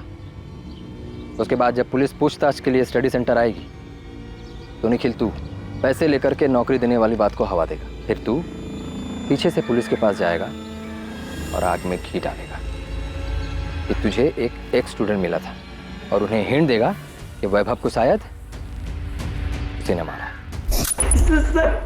तुमने और निखिल ने प्रेम मिश्रा से पैसे लिए, उसका काम किया और अब कह रहा है कि तुझे नहीं पता। सर मुझे सचमुच नहीं मालूम सर कि उस मिश्रा ने वैभव सर को मारा है या नहीं, पर सर इतना पता है कि उनका कुछ हाथ है इसमें। कुछ हाथ होना भी जुर्म होता है और जितना तेरा और निखिल का है ना वो भी जुर्म है। सर गलती हो गई सर। सर मुझे पैसे की जरूरत थी सर, मुझे माफ कर दो सर, गलती हो गई सर।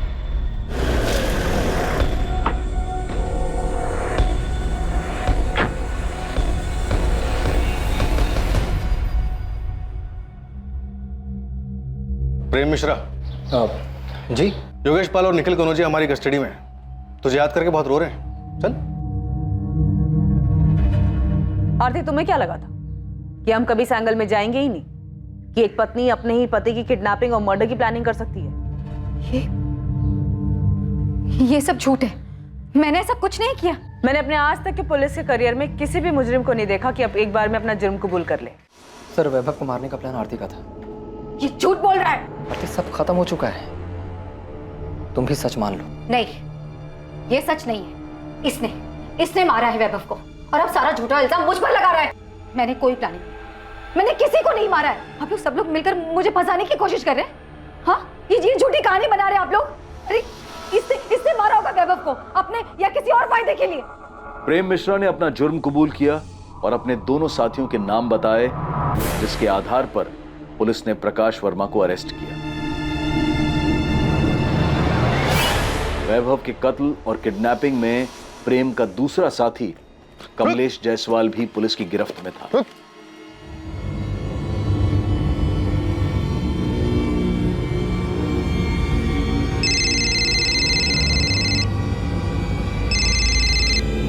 हेलो।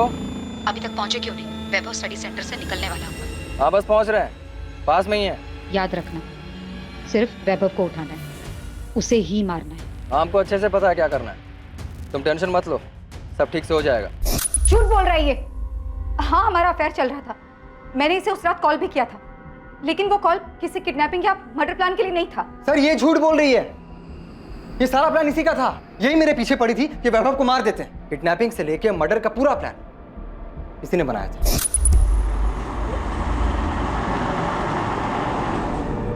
आरती के प्लान से अलग अगर कुछ हुआ था तो बस इतना कि ट्रैफिक की वजह से हम पहुंचने में थोड़ा लेट हो गए थे। जब हम पहुंचे तो वैभव गीता और जोगिंदर के साथ बाहर निकल रहा था।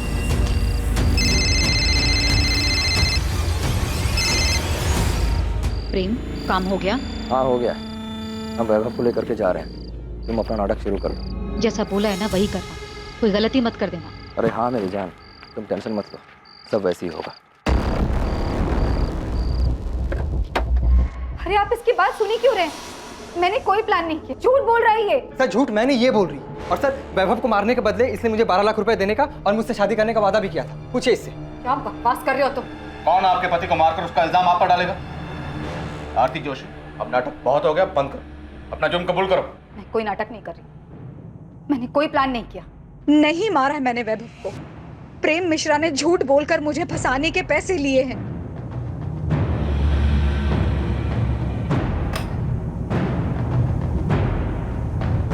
जी, ये मीनाक्षी जोशी जी से मिलना था हमें। उनका फोन नॉट रीचेबल आ रहा और घर पे भी ताला लगा है। मीनाक्षी जी तो ये कोठी 8 महीने पहले ही बेचकर चली गई हैं। अब उनके बेटे के साथ जो हुआ उसके बाद तो वो काफी टूट चुकी थी। यहाँ से कहाँ गई है वो? सुना है शायद अब वो वृद्धाश्रम में रह रही है। अब बेचारी करती भी तो क्या, अब उनका देखभाल करने वाला भी तो कोई नहीं बचा। आप बता सकती हैं कौन से वृद्धाश्रम में है वो? नाम तो नहीं पता, पर 80 घाट के आसपास ही है कहीं। अब आप उनकी बेटी पार्वती से पूछिएगा, शायद उसे पता होगा। अगर अब भी अपनी माँ की परवाह करती होगी तो। और कितना करेंगे? जितना कर सकते थे किया, बाकी हमारी भी तो जिंदगी है। घर है, गृहस्थी है, अपना देखें या दूसरों का करते फिरे। देखिए, वैभव के जाने के दुख से माँ जी अभी तक उबर नहीं पाई हैं।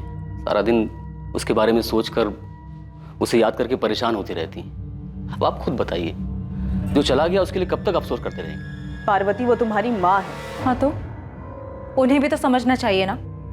और वैसे भी वो हमेशा से वैभव भैया की माँ ज्यादा रही है। हमारी तो उन्हें सिर्फ मुसीबत में याद आती थी, लेकिन अब ना सब कुछ सही है।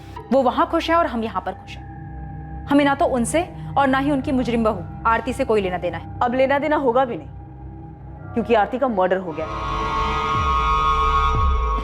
क्या? मर्डर कहाँ हुआ है? जेल में? उसकी कोचिंग क्लास में। आपको पता नहीं था वो बेल से बाहर आई हुई है? बेल पे बाहर आए या नरक में जाए, हमें कोई फर्क नहीं पड़ता। मेरे भाई को मार दिया, मेरी माँ को बेहाल करके छोड़ दिया, जिए या मरे बाहर में जाए, घर बेच दिया, सारा पैसा अपने पास रख लिया, मुझे एक फूटी कौड़ी तक नहीं दी। पार्वती, तुम्हारी माँ ने कोई शिकायत नहीं की। हम आरती के मर्डर के सिलसिले में आए थे। हाँ, तो यहाँ क्यों आई? जाइए, उसके भाई मोहन घर जाइए। आप जाना है तो। मुझे पहले शक था कि उसने अपनी बहन के साथ मिलकर मारा वैभव को, और अब ज्यादा लालच के चक्कर में आरती को ही मार दिया होगा। मोहन ठाकुर, आरती का बड़ा भाई, जो कि आरती के स्टडी सेंटर में पार्टनर था, मुनाफे में 25% का भागीदार था।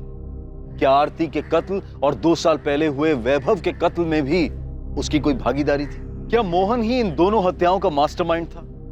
मोहन, जिस पर 2 साल पहले भी पुलिस का ध्यान गया था, पर तब पुलिस उसकी तह तक नहीं गई थी। सर, मैंने अपने सीए से फिर से बात की थी। उसने मुझे बताया कि जीएसटी फाइल करने में कभी कोई प्रॉब्लम थी ही नहीं। मोहन, अब आरती तो रही नहीं, और उसका और वैभव का कोई बच्चा भी नहीं, तो कोचिंग क्लास अब किसकी हुई? सर, मैं समझ रहा हूँ आप क्या कहना चाहते हैं, मगर आपको एक बात बता दूं कि जब आरती जेल में थी तो उसे बाहर निकालने के लिए मैंने अपना दिन रात एक कर दिया था सर। हाँ, पता है, 11 लाख का बॉन्ड साइन किया था आरती के लिए। सर, सिर्फ उतना ही नहीं, बेल पर बाहर निकलने के बाद आरती हमारे साथ ही रही थी। उसके पास जाने के लिए कोई जगह नहीं थी। जाहिर सी बात है, वैभव की माँ तो उसे अपने साथ रखती नहीं, और हमने सुना है कि वैसे भी मीना। सही सुना तुमने, उन्होंने अपना घर बेच दिया और अब वृद्धाश्रम में रहती है। तो ऐसी हालत में मैंने ही उसे सहारा दिया था सर। वो अपनी जिंदगी एक नए सिरे से शुरू करना चाहती थी, मैंने पूरा सपोर्ट दिया उसे। तुम्हें पता है उसकी जमानत कभी भी खत्म हो सकती थी। तो मैं दोबारा बेल करवाता। सर, वैभव के साथ शादी के बाद वो वैसी बहुत भुगत चुकी थी। अब आरती के मर्डर के बाद तो उसकी जमानत का मामला भी खत्म हो गया। तो पता लगाइए ना किसने मारा है आरती को, कि आरती के मर्डर में प्रेम मिश्रा का हाथ हो, या फिर वैभव की फैमिली ने बदला लेने के लिए आरती का मर्डर करवाया है। तुम्हें लगता है कि वैभव जोशी का मर्डर आरती ने करवाया था? सर, मुझे यकीन नहीं था। मैं बार बार आपसे कह रहा था कि आरती ऐसा नहीं कर सकती, और मैं क्या, आरती ने भी आपसे चीख चीख कर यही कहा था कि उसने अपने पति को नहीं मारा है। पहले आप ही लोगों ने कोर्ट में साबित किया कि आरती ने ही अपने पति को मारा है, फिर आप ही ने उसे सजा दिलवाई, और अब आप मुझसे पूछ रहे हैं कि आरती ने सही में अपने पति को मारा था। हम भी ये मानते हैं कि शायद उस केस में हमसे चूक हुई थी। कोई तो ऐसा एंगल था जिसकी तह तक हमें जाना चाहिए था। मोहन, मैंने कुछ लोगों को पड़ोसी से पूछताछ करते हुए देखा। सुषमा, आरती हमारे साथ में रहती, जाहिर सी बात है ये लोग पूछताछ करेंगे। मुझे बहुत डर लग रहा है। डर को अंदर रखो, चेहरे पे मत लेकर आना। वैसे ही इन लोगों को मुझ पे शक हो गया है। मैं नहीं चाहता कि तुम्हारी वजह से कोई मुसीबत खड़ी। अभी वो पुलिस वाला मुझसे यही पूछ रहा था कि मुझे यकीन है कि आरती ने ही वैभव को मारा है। क्या? इसीलिए बोल रहा हूँ शांत रहो। हो सकता है ये लोग तुम्हें भी सवाल जवाब के लिए बुलाएंगे, मगर बिल्कुल आराम से शांति से जवाब देना, समझ आया?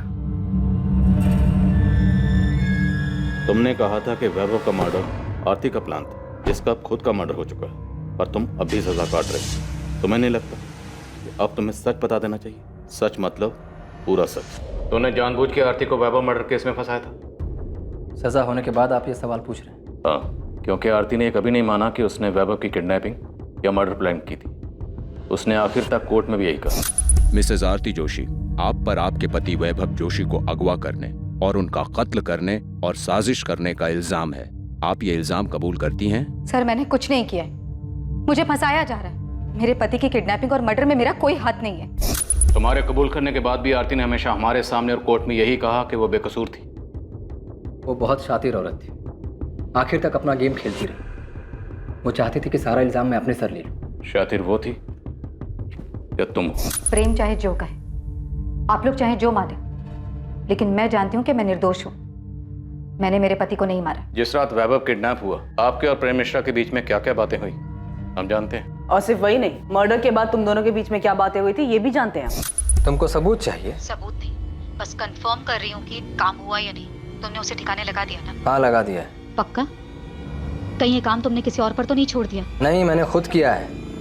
तुमको हम पे भरोसा नहीं है क्या? यकीन करो, हमने काम पूरा कर दिया है। यही वो नंबर है ना जो आप लोगों ने प्रेम मिश्रा के नाम पर लिया था? इसी नंबर पर आपने प्रेम मिश्रा के साथ मिलकर वैभव को मारने की प्लानिंग की थी, है ना? सिर्फ कॉल रिकॉर्ड्स ही नहीं, हमारे पास तुम दोनों के फोन लोकेशन भी है जहां जहां पे तुम दोनों साथ में थे। सर, मैं पहले भी बता चुकी हूँ, वैभव से बदला लेने के लिए मैंने ये अफेयर शुरू किया था, क्योंकि वैभव हर दूसरी औरत पर लट्टू हो जाते थे। हमारी शादी को मजाक बना के रखा था उन्होंने अफेयर्स किया तो मैंने भी अफेयर कर लिया।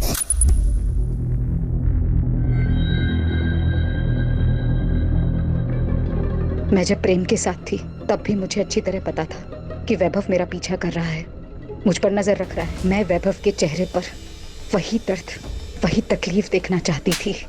तुम्हारी हिम्मत कैसे हुई? कैसे हुई तुम्हारी हिम्मत? जैसे तुम्हारी हिम्मत।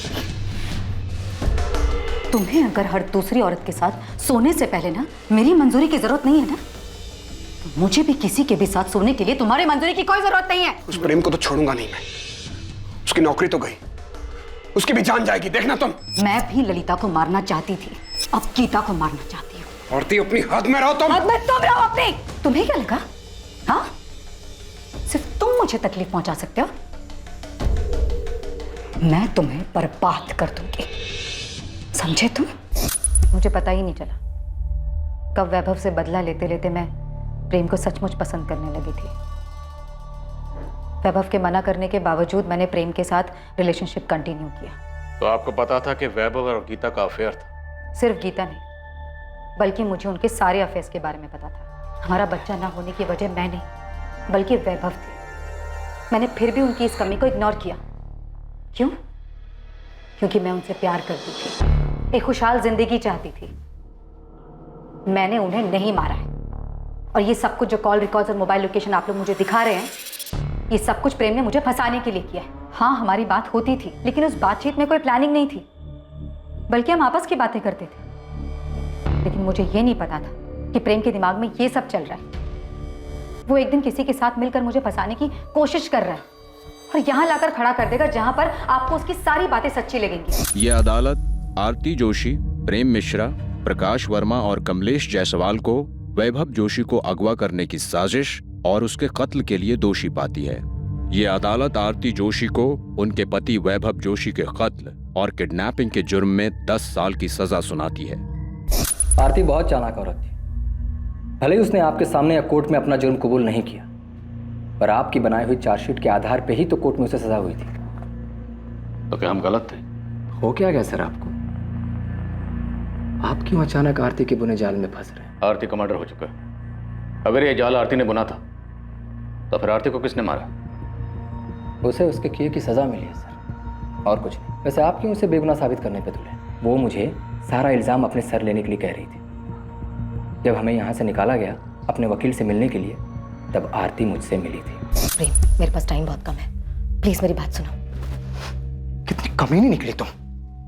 मेरे वकील ने सब बताया मुझे कि तुम और तुम्हारे वकील सब मुझ पे थोपने वाले। देखो आरती, अगर मैं डूबा ना तो तुम्हें भी साथ लेके डूबूंगा। प्रेम, मेरी बात तो सुनो। मेरे पास एक आइडिया है। नहीं चाहिए तुम्हारा कोई आइडिया। देखो, हम जैसा चाहते थे ठीक वैसे ही हो रहा है। वैभव भी मर चुका है, बस हमें एक गेम खेलना है, उसके बाद हम दोनों बच जाएंगे। उस दिन कहाँ गया था तुम्हारा ये हम दोनों? जब पुलिस के सामने चिल्ला चिल्ला कर कह रही थी कि वैभव को मैंने किडनैप किया है, मैंने मारा है, तुम्हारा इसमें कोई हाथ नहीं है। जिंदगी बर्बाद कर दी तुमने मेरी।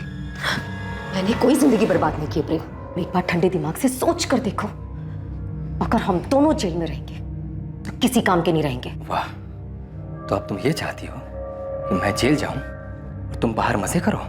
देखो, मेरे पास बहुत पैसा है। अगर तुम कोर्ट में ये गवाही देते हो सबके सामने कि तुम्हें नौकरी से निकाल देने पर गुस्से में आकर तुमने ये सब कुछ किया है और इस जंजाल से मुझे अगर बाहर निकाल, ये जंजाल तुम्हारा फैलाया हुआ है। प्रेम, एक बार सोच कर देखो, हम अपनी जिंदगी नए सिरे से शुरू कर सकते हैं। इनकम की टेंशन नहीं है। वैभव की क्लास अब मेरी है। तुमने रिलेशनशिप के लिए इतना कुछ किया, अब मेरी छोटी सी बात भी नहीं मानोगे? नहीं, कभी नहीं। अगर मैं जेल गया तो तुम भी बाहर नहीं घूम सकती। और हाँ, एक मर्डर करने के लिए जो सजा मिलती है ना, दूसरे के लिए भी वही सजा मिलेगी। क्योंकि तुमने मेरे साथ जो किया है, उसके बाद अगर मैं तुम्हारा खून भी कर दूं तो मुझे कोई दुख नहीं होगा। मैं कभी सोच भी नहीं सकता था कि तुम इतनी कमीनी निकलोगे। आरती बहुत पहुंची हुई चीज थी। उसने अपने पति का मर्डर प्लान किया और मुझे भी उसका हिस्सा बना लिया, और मैं बेवकूफ उसके जाल में फंस भी गया। तुम्हारी बेल तो पहले भी ना होती, अब आरती के मर्डर के बाद तो और नहीं होगी, इसलिए कहानियां बनाना बंद कर। अब आपको मेरा सच भी कहानी लग रहा है तो ठीक है, अब आपको मुझसे कुछ नहीं मिलने वाला। और हाँ, अगर आपको लगता है कि मैं यहां जेल में बैठ करके वहां आरती का मर्डर करवा दिया तो यही सही, क्योंकि अब मुझे कोई फर्क नहीं पड़ता है। बल्कि मुझे तो इस बात की खुशी है कि वो कमीनी मर गई। अब इतना बताया तो ये भी बता दो कि तुमने वैभव जोशी को मारा और आरती को फंसाया। अगर ऐसा है भी तो क्या? आरती को वैभव मर्डर केस में सजा हो चुकी थी और अब तो आरती भी मर चुकी है। प्रेम मिश्रा, वैभव के मर्डर और आरती के मर्डर का मास्टरमाइंड आरती का भाई मोहन ठाकुर है। उसने तुमसे प्रॉमिस किया है कि वो तुम्हें पैसे देगा और जेल से बाहर निकालेगा। कमाल कर दिया सर आपने। ये सवाल आपको 2 साल पहले पूछना चाहिए था ना। उस वक्त ये एंगल हमारी नजर से छूट गया था। बोलो, क्या मोहन ने फंसाया था आरती को? ये बात सच है सर। मोहन सर नहीं चाहते थे कि आरती फिर से क्लासेस ज्वाइन करे। मोहन ने कोचिंग सेंटर पूरी तरह अपने कब्जे में ले लिया? पता नहीं सर, पर मैंने एक बार मोहन सर को बात करते हुए सुना था, तब मुझे भी उनकी बात सही लगी थी। तुम्हें समझ में नहीं आ रहा है कि हमारे इंस्टीट्यूट के लिए कितना बुरा है ये? भले तुम बेल पर बाहर हो, मगर दुनिया ये नहीं बोलेगी कि तुम्हें कन्विक्टेड मुजरिम हो। भैया आपको भी यही लगता है? मुझे क्या लगता है क्या नहीं लगता उससे कोई फर्क नहीं पड़ता है। दुनिया को तो यही लगे ना, एक लड़की जिसने अपने पति को मार दिया वही ये क्लासेस चला रही है। आरती, ये एक इंस्टीट्यूट है, दिस इज बिजनेस। आप अच्छी तरह से जानते हैं कि मुझे फंसाया गया था। मेरी भी एक लाइफ है। हाँ लाइफ है, मगर कानूनी तरीके से जेल के अंदर। बस भैया, ये क्लास मेरी है और वैभव के बाद उनके शेयर भी मेरे हैं, और आपका शेयर सिर्फ 25% है। सो प्लीज मुझे ये बताने का आपके पास कोई हक नहीं है कि मैं क्या कर सकती हूं और क्या नहीं।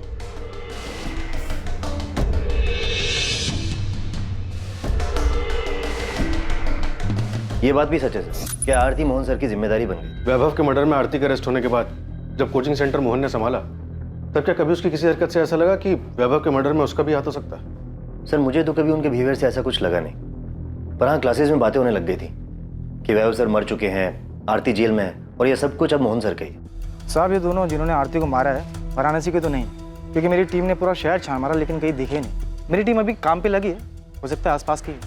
साहब मुझे ऐसा लगता है कि आपको आरती के भाई मोहन ठाकुर पे फोकस करना चाहिए। ना तो हमें वैभव जोशी के कॉल रिकॉर्ड से कुछ मिला और ना ही मोहन ठाकुर। आरती के कॉल रिकॉर्ड से भी ऐसा कुछ नहीं मिला जिससे हमें कोई लीड मिल सके। साहब आरती के बिल के पीछे मोहन ठाकुर की साजिश है, इसका तो कोई प्रूफ नहीं है, लेकिन हाँ उसके पड़ोसी से बात की तो पता चला कि मोहन और उसकी बीवी आरती के साथ में रहने से खुश नहीं थे। वो तो क्लासेस के लालच में उनको मजबूरी में अपने साथ में रख रहे थे। आपने जब आरती को अरेस्ट किया वो टाइम हमारे लिए बहुत अच्छा नहीं था। हमारा एक बच्चा है जो अभी क्लास 7 में आया है। आप खुद ही बोली, हर जगह आरती की खबर छप रही थी, तो बच्चे पर क्या असर हुआ होगा। तो अगर आरती के अरेस्ट होने से आपको इतनी परेशानी हुई, तो जब आरती जमानत पर बाहर आई तब तो आपको और भी दिक्कत हुई होगी। आप जैसा समझे सर, लेकिन आरती जैसी जिद्दी लड़की मैंने आज तक नहीं देखी। घर पर रहने तक तो ठीक था, लेकिन वो क्लासेस में प्रॉब्लम क्रिएट करने लगी। उसे समझ ही नहीं आ रहा था कि उसके क्रिमिनल रिकॉर्ड की वजह से क्लासेस पे क्या असर पड़ेगा। एक काम करते, आपके 25% शेयर की आने वाले 5 साल की जो इनकम बनती है ना, वो मैं आपको पे कर देती हूँ, ठीक है? आरती, इतना आसान नहीं है ये। शेयर दोगी तुम?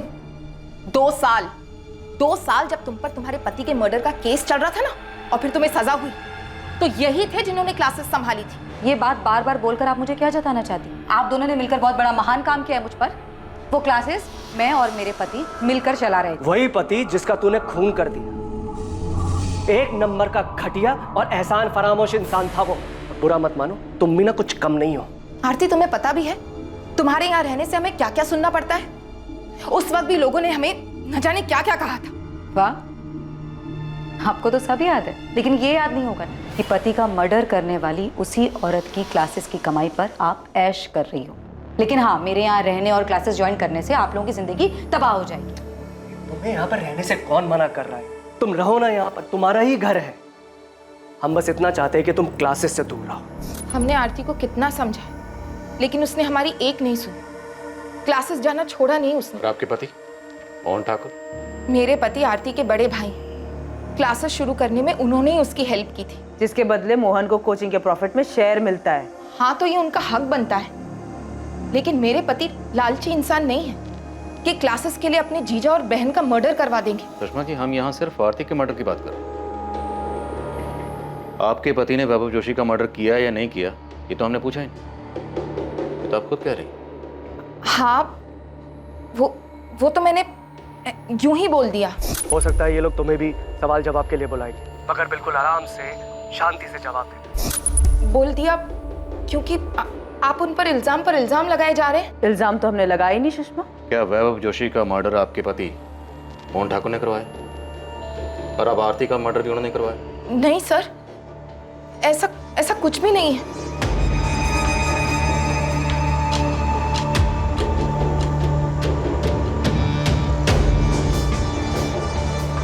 मोहन और सुषमा ठाकुर पर नजर रखो। इस बार शायद हम सही दिशा में। अगर इन लोगों ने कुछ किया तो कोई ना कोई गलती जरूर करेंगे, तभी उठा लेंगे ना। सर, हमें मोहन की बैंक स्टेटमेंट चेक करनी चाहिए। अगर उसने सुपारी दी है तो कैश देने के लिए क्लियर को पैसे भी निकालेंगे। कैसा रहा? सब ठीक था ना? नहीं, मैं डर गई थी। पता नहीं कि क्या बोल दिया मैंने। क्या बोल दिया? मैंने घबराहट में बोल दिया कि तुमने ना वैभव को मारा है ना आरती को। अरे सुषमा, मैंने तुम्हें सब कुछ तो समझा के भेजा था। हे यार। मोहन ठाकुर और सुषमा ठाकुर अब आरती मर्डर केस के अहम संदिग्ध थे। वैभव मर्डर केस में भी मोहन के अहम संदिग्ध होने का अंदेशा था।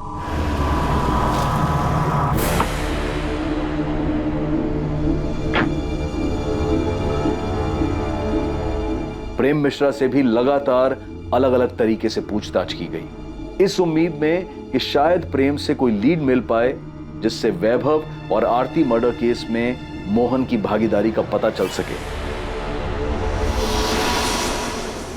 सर, मोहन ठाकुर के पर्सनल अकाउंट से या एवी सेंटर के बैंक अकाउंट से पिछले 3 महीने में कोई भी बड़ी रकम नहीं निकली। पेमेंट की नहीं गई होगी, करने वाला होगा। सर, सुपारी किलर इतने दिनों तक पैसों का इंतजार नहीं करते। कुछ ना कुछ एडवांस तो दिया होगा। पुलिस मकसद और दिशा खोजने की कोशिश कर रही थी, तभी उनके पास एक फोन आया जो आरती मर्डर केस में उन्हें एक क्लू देने वाला था। हेलो, आपको कभी पता नहीं चलेगा कि आरती जोशी की सुपारी किसने दी थी। जानता हूं। तो ये बता कि तूने फोन क्यों किया?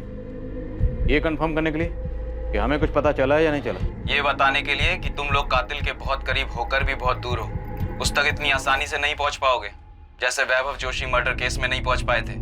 अच्छा लगा सुनकर कि तुझे सब कुछ अच्छी तरह से पता है, लेकिन फोन करने की जहमत क्यों की? क्योंकि मैं चाहता हूं कि इस बार तुम लोग किलर तक जल्दी पहुंच जाओ। अच्छा लगा सुनकर कि तुझे सब कुछ अच्छी तरह से पता है, लेकिन फोन करने की जहमत क्यों की? क्योंकि मैं चाहता हूं कि इस बार तुम लोग किलर तक जल्दी पहुंच जाओ। बता हमें क्या करना चाहिए? फिर क्लू दे। सिर्फ क्लू नहीं, मैं तुम्हें मर्डर करने वाले का नाम दे रहा हूं, प्रेम मिश्रा।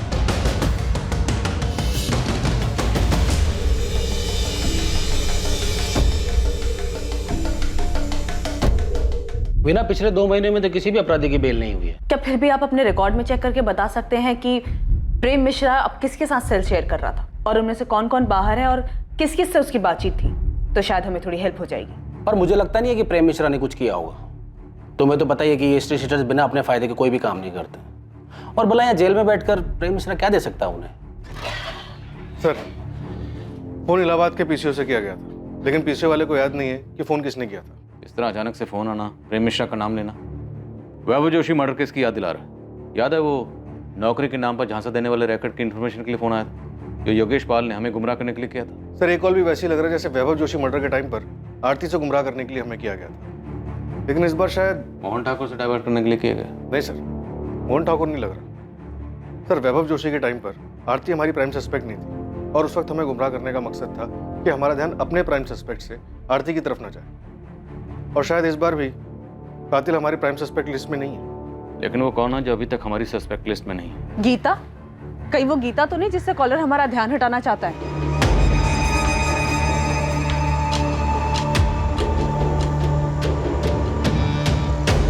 गीता ने वैभव के मर्डर का बदला लेने के लिए आरती का मर्डर कर दिया। सर गीता और वैभव अफेयर में थे, वो शायद शादी करने वाले थे, लेकिन उसके पहले ही वैभव का मर्डर हो गया। तो जब आरती को बेल मिली तो गीता ने अपना बदला लेने के लिए उसका मर्डर करवा दिया होगा। आरती को बेल किस ग्राउंड पर मिली थी? हेल्थ ग्राउंड पर सर। उसे अर्थराइटिस था। दिसंबर 2018 में आरती को जेल हुई थी। उसके भाई मोहन ने जनवरी 2019 से बेल के लिए ट्राई करना शुरू किया। आरती को फाइनली बेल मार्च 2019 में मिली।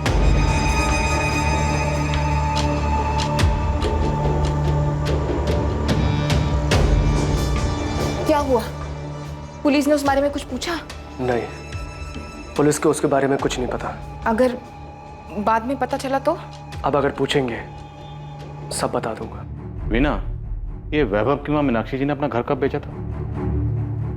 मीनाक्षी जी तो ये कोठी 8 महीने पहले ही बेचकर चली गई हैं। तो मीनाक्षी जी की पड़ोसन ने कहा था 8 महीने पहले। 8 महीने मतलब जनवरी 2019 में? Yes sir. सर आपको मीनाक्षी जी के घर बेचने और आरती के मर्डर में कनेक्शन नजर आ रहा है? हैं कहाँ ये मीनाक्षी जी आजकल? वृद्ध आश्रम में उनसे मिलने गई थी। मीनाक्षी जी पहचाना आपने मुझे? मैं पिछली बार आपसे मिली थी जब वैभव का मर्डर हुआ। आपकी बहू आरती का मर्डर हो गया है। मैं आज तक समझ नहीं पाई, जब आपस में बन नहीं रही थी, एक दूसरे की कोई बात मंजूर नहीं थी, तो अलग हो जाते। मारने का क्या मतलब था? उनको देख के लगा कि उनकी जीने की इच्छा ही खत्म हो गई। क्या आपको उनको पे शक हो रहा है? देखो कंफर्म नहीं है, इत्तेफाक भी हो सकता है। आरती को सजा हुई दिसंबर में। जनवरी को आरती के भाई ने उसकी बेल के लिए अप्लाई की और जनवरी में ही मीनाक्षी जी ने अपना मकान बेचा और वृद्धाश्रम में शिफ्ट हो गए। मकान बेचा था तो उसके पैसे मिले होंगे। वीना, मीनाक्षी जी का बैंक अकाउंट चेक करो। Sure sir.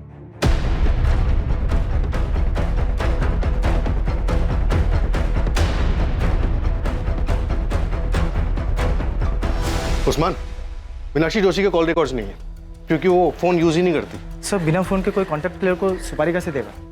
हम मीनाक्षी जोशी के दामाद किशोर और बेटी पार्वती के कॉल रिकॉर्ड्स देख रहे हैं। उनके दामाद का कहना है कि वो और वैभव पहले दोस्त थे, बाद में रिश्तेदार बने। हम दोनों एक दूसरे के बहुत करीब थे। मैं तो वैभव को तब से जानता था जब हमारा रिश्ता बना भी नहीं था।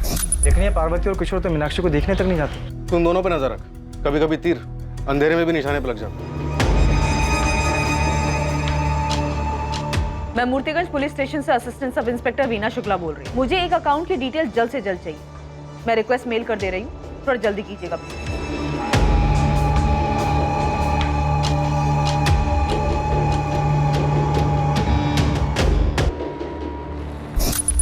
भैया ये क्या है? क्या है? पैसे निकाले? हाँ, 2 लाख किस लिए? तो तुम मुझसे हिसाब मांगोगी अब? बिल्कुल, क्योंकि आपने ये पैसे अपना शेयर लेने के बाद निकाले। राहुल का एक अच्छे स्कूल में एडमिशन करवाना था, 2 लाख रुपए चाहिए थे एडवांस फीस के लिए। मेरे प्रॉफिट शेयर में से कट कर लेना। हाँ तो आपको बताना चाहिए था ना मुझे। तुम कहना क्या चाहती हो? मैंने चीटिंग की है? मैं ये नहीं कह रही हूँ भैया, मैं सिर्फ इतना कह रही हूँ कि आपने ये पैसे निकाले और मुझे नहीं बताया।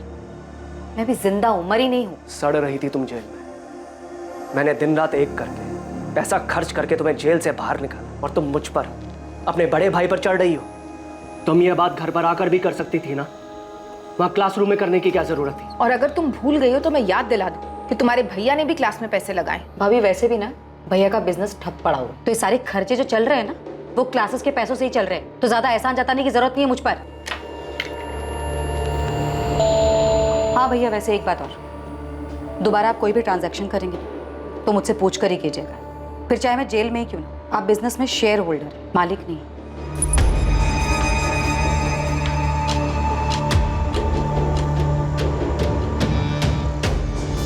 जिस अंधी गली में इन्वेस्टिगेशन दाखिल हुई थी, उसी अंधी गली से आरती जोशी मर्डर केस का आखिर में रास्ता खुलने वाला था। पुलिस ने अंधेरे में जो तीर चलाया था, वो तीर आरती मर्डर केस में निशाने पर लगा था।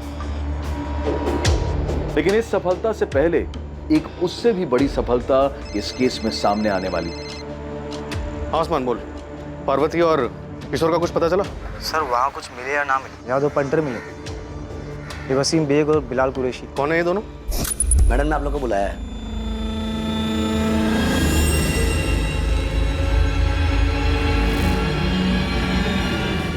साहब ये वही लोग हैं जिसका स्केच पियोन और उसके एडमिन इंचार्ज ने बनवाया था। इन्होंने आरती का मर्डर किया। साहब आप फौरन पहुंचिए, लगता है सुपारी का पैसे लेने के लिए आए। तू वहीं पे रुक, मैं 5 मिनट में वहां पे पहुंच रहा हूँ।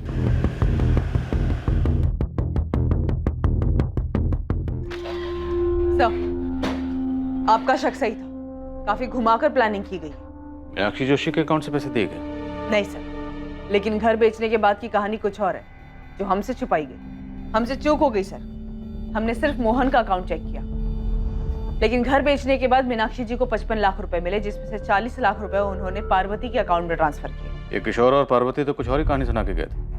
उन्होंने तो कहा था कि मीनाक्षी जी ने घर बेचने के बाद उन्हें कुछ नहीं दिया। हमसे झूठ बोल रहे थे वो दोनों। घर बेच दिया, सारा पैसा अपने पास रख लिया, मुझे एक फूटी कौड़ी तक नहीं दी।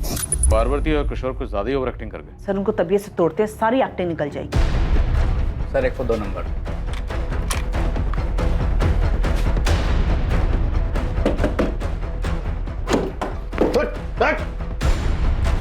अकेला ठोकेगा या अपने पार्टनर के साथ? बुला वसीम को। वसीम! चलिए माँ जी, पार्वती और किशोर आपका पुलिस स्टेशन में इंतजार कर रहे हैं। बैलेंस पैसे लेने आए थे सर। तुम दोनों में से मुझे फोन किसने किया था? मैंने किया था सर, वो भी हमारे प्लान का हिस्सा था। एडवांस कितना मिला था? 4 लाख। और बैलेंस कितना था? 6 लाख सर। आज की तारीख फिक्स हुई थी बैलेंस लेने के लिए। ये 4 लाख है, बाकी 6 काम होने के बाद कल काम हो जाएगा। अच्छा उसके सीए का नाम सुरेश पुजारी है। एक बार में याद हो गया था भाई, उसके जीएसटी का भी पता करके आए। तुम टेंशन मत लो, कल काम हो जाएगा।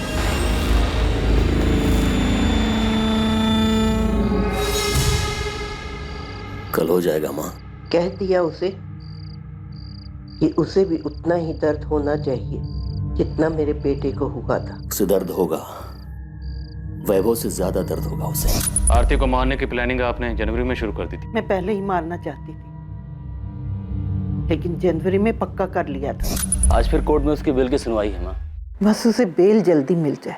देखिए लगता तो इस बार जल्दी मिल जाएगी। आप यहाँ क्या कर रही हैं? आप क्या चाहती हैं आप?